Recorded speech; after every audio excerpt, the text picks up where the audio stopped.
City Mouse. So I hope you all enjoyed that read aloud.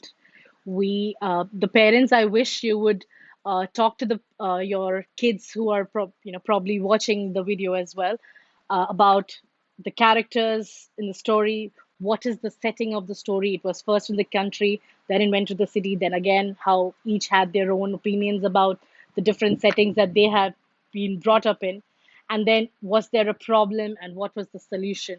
So we go in the lines of CSPS, which is the characters, what is the setting of the story, the problem in the story, and the solution of the story. We'll proceed to the next book, which is Little Bear's Special Wish by Gillian Lobel, illustrated by Gabby Hansen.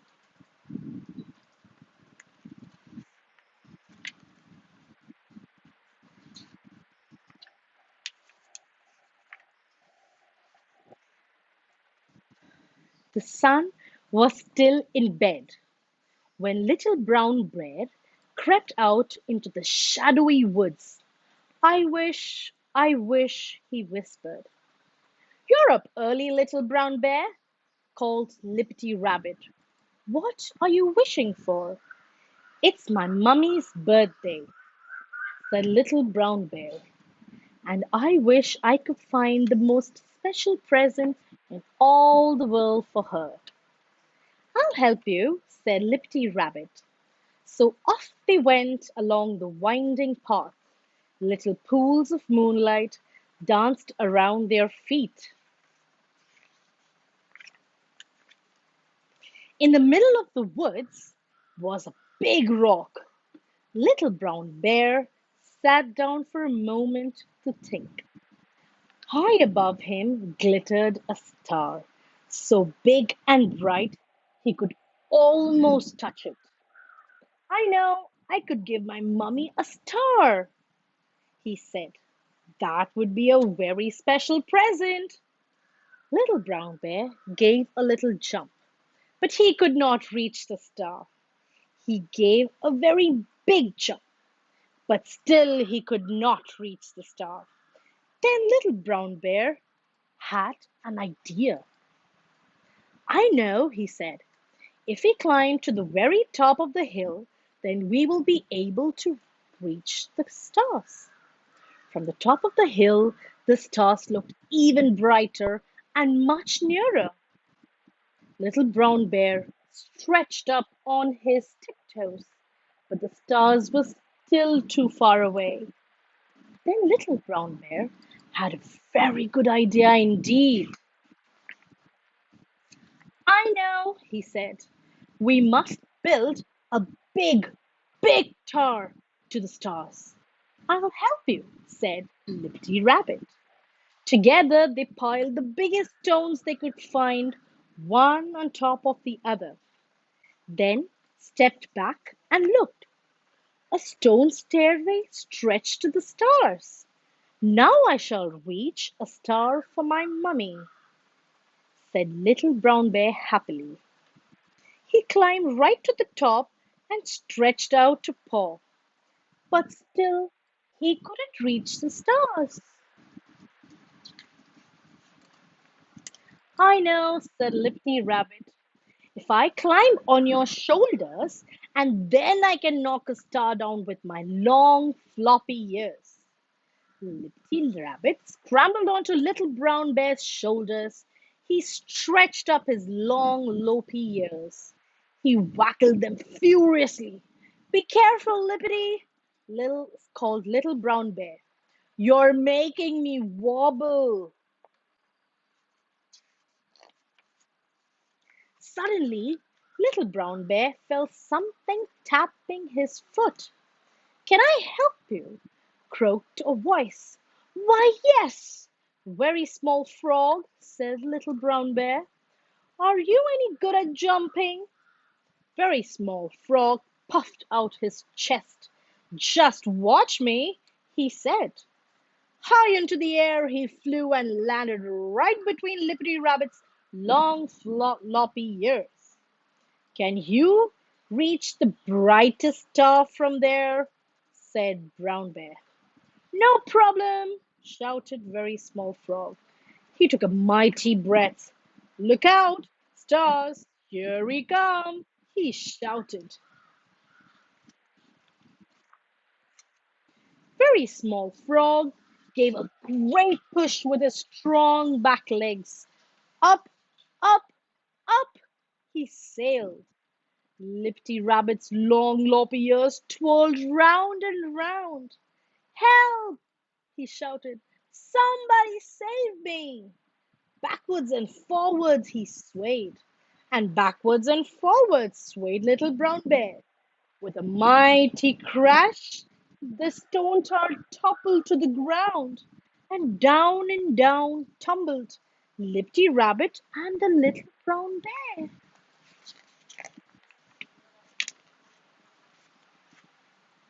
I can't breathe, Lippity gasped. Little Brown Bear, you're sitting right on my toes. Then Very Small Frog sailed down from the stars and landed on Lippity Rabbit's head. I'm sorry, Little Brown Bear, he said. I jumped right over the moon, but I still can't reach the stars.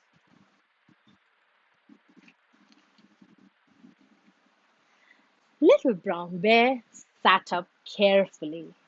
His nose was scratched and his head hurt. Now my special wish will never come true, he said. I shall never find a star for my mummy. Don't be sad, Little Brown Bear, said Lippity Rabbit, and he gave him a big hug. A tear ran down Little Brown Bear's nose and splashed into a tiny pool at his feet. As he rubbed his eyes, Little Brown Bear saw something that danced and sparkled in the shining water. Surely it was his star. Little Brown Bear jumped up with excitement. Now I know what to do, he cried. Off he ran down the hillside.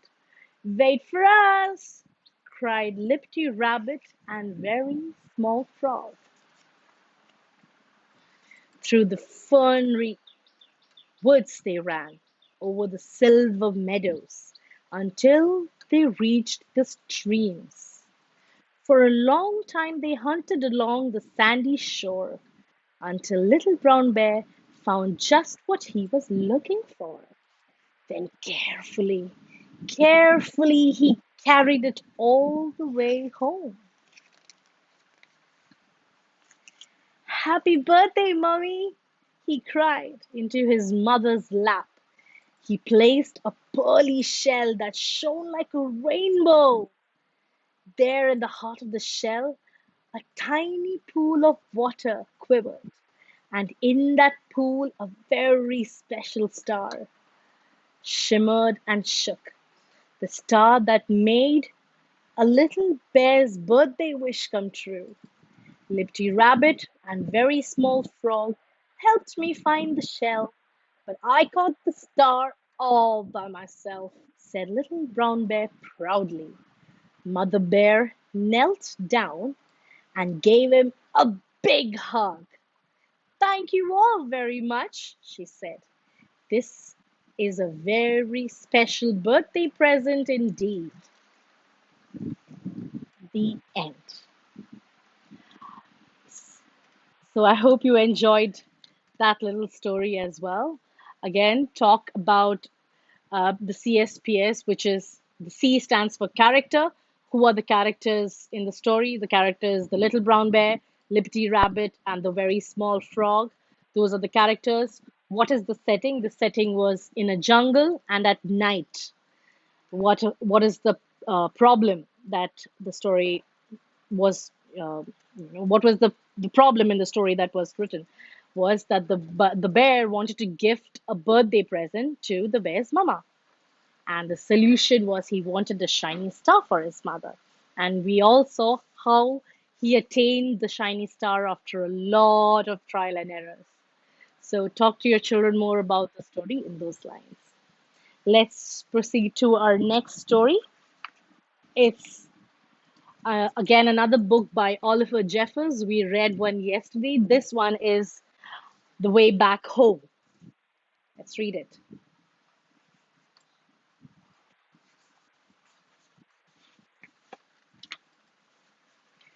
Once there was a boy,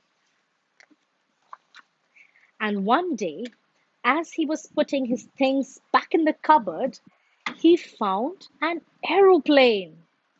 He didn't remember leaving it there, but he thought he'd take it out for a go right away. The plane lifted off the ground and up into the sky. Higher and higher and higher it flew. Suddenly, the plane spluttered. It had run out of petrol. Now the boy was stuck on the moon. What was he to do?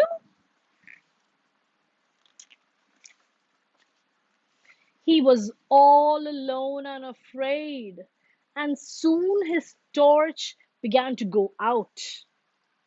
You can see how he's on the moon, and his torch is going to go out.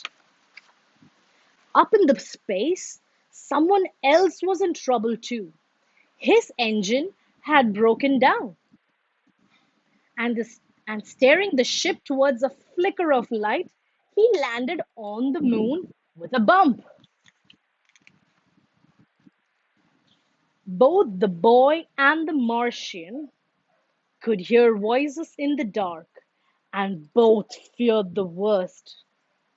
But as their eyes got used to the dark, they both realized they'd met someone else in trouble. They weren't alone anymore on the moon. The boy showed the Martian his empty petrol tank, and the Martian showed the boy his broken engine.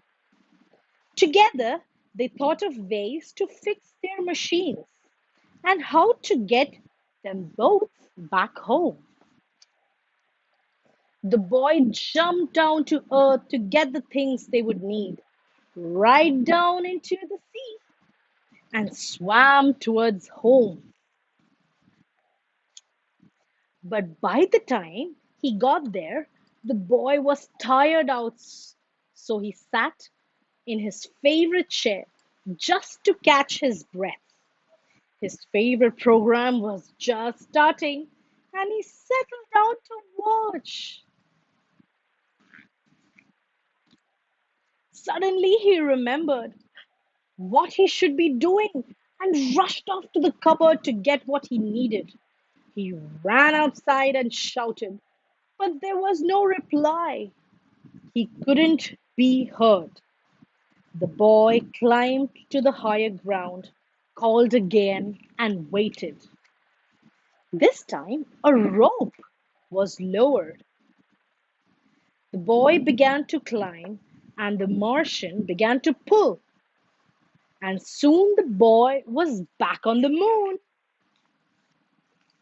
The boy fixed up the Martian's engine with the right spanner, and the Martian filled the boy's petrol tank. They said goodbye and thanked each other for their help. They wondered if they'd ever meet again. After a long night, they were both finally off the moon. The boy went one way and the Martian went another, both on their way back home. The end. Uh, let's talk to your children about the story via CSPS. Who are the characters of the story? We have the Martian and the boy. The setting of the story, the boy was earlier in his room. He took his toys out and he flew off to the moon. So the moon was where half of the story has taken place, where the Martian was also stuck on the moon because of the problems. The Martian had a broken engine and the boy ran out of fuel. They both worked together and they came up with a solution and they went on their way. So, if there are any anything else that you would like me to do or say while I'm reading the story, please comment so that we can take care of that. Let's proceed to our next book, the fourth book for today, The Color Kittens by Margaret Wise Brown. Now, if you will Google these names like Oliver Jeffers and Margaret Wise Brown and Julia Donaldson, these are all specialists in children books writers, and they've won Caldecott Awards for the students' storybooks. Do go online and get more content. There are many stories available for free online as well. Please share them with your kids as and when time permits. This is a quick story on the color kittens. Once there were two color kittens with the green eyes, Brush and Hush. They liked to mix and make colors by splashing one color into another. They had buckets and buckets of color to splash around with. Out of these colors, they would make all the colors in the world. The buckets had the colors written on them. But of course, the kittens couldn't read. They had to tell by the colors. It is very easy, said Brush. Red is red, blue is blue, said Hush. But they had no green. No green paint, said Brush and Hush. And they wanted green paint. Of course, because nearly every place they liked to go was green. Green as cat's eyes, green as grass, by streams of water, green as glass. So they tried to make some green paint.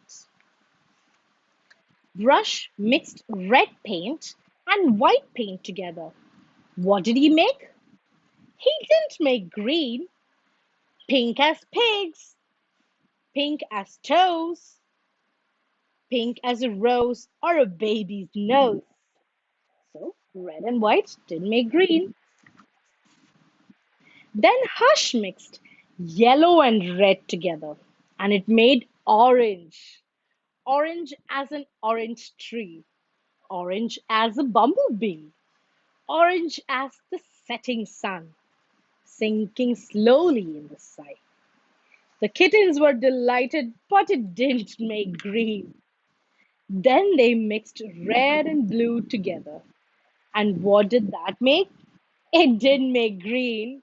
It made a deep, dark purple, purple as violets, purple as shadows on late afternoons. Still no green. And then, oh, wonderful kittens, oh, Brush, oh, Hush. At last, almost by accident, the kittens poured a bucket of blue and a bucket of yellow together, and it came to pass that they made a green as grass, green as green on a tree, green as islands in the sea. The little kittens were so happy with all the colors they had made that they began to paint everything around them. They painted green leaves and red berries and purple flowers and pink cherries, red tables and yellow chairs, black trees with golden pears. Then the kittens got so excited they knocked their buckets upside down and all the colors ran together. Red, yellow, a little blue, and a little black. And that made brown. Brown as a tugboat, brown as an old goat, brown as a beaver.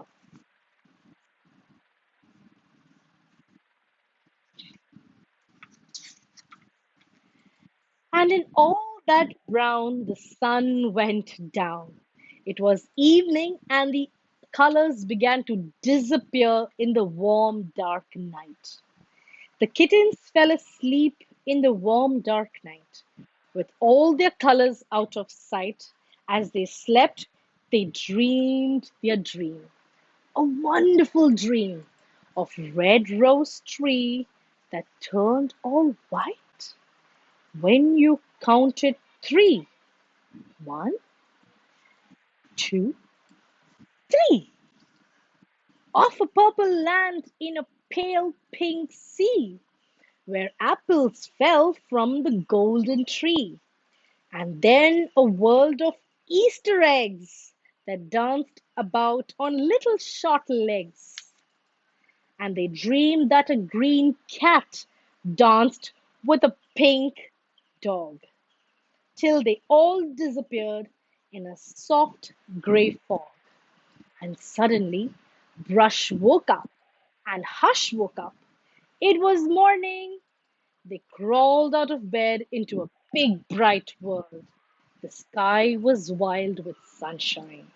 The kittens were wild with purring and pouncing. They got so pouncy they knocked over the buckets, and all the colors ran together. There were all the colors in the world, and the color kittens had made them all. The end. So, hope you enjoyed that book on color.